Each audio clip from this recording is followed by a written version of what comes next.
పెట్టాలి దీపం. కానీ కార్తీక పౌర్ణమి నాడు దీపం వెలిగిస్తే వెలిగించి వెళ్ళిపోకూడదు. కొవ్వొత్తితో అస్సలు వెలిగించకూడదు దీపాన్ని. ఎందుకంటే అది చచ్చిపోయిన జంతువు యొక్క కొవ్వుతో తయారు చేయబడుతుంది.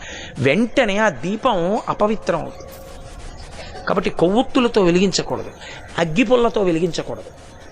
కార్తీక పౌర్ణమి నాడు సుగంధమైనటువంటి దాంతో, అంటే అగరుపుల్ల వెలిగించుకుని అగరపుల్లతో దీపాన్ని వెలిగించుకోవాలి.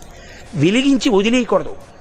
దాంట్లోకి వెంటనే అక్షతలు తీసుకుని చేత్తో పట్టుకుని దామోదరమావాహయామి అని కానీ త్రయంబకమావాహయామి అని కానీ 2 మాటలలో ఏదో ఒకటి చెప్పాలి.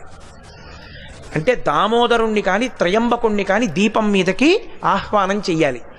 ఎక్కడైనా చెత్త ఉండిపోయినా కూడా రేపు లౌకికాగ్నితో వెలిగించకూడదు. ఈ ఆవాహన చేయబడిన దీపంతో వెలిగించి ఆ దీపం దగ్గర నిలబడి ఒక మాట చెప్పాలి అందరు. కీటాః పతంగాః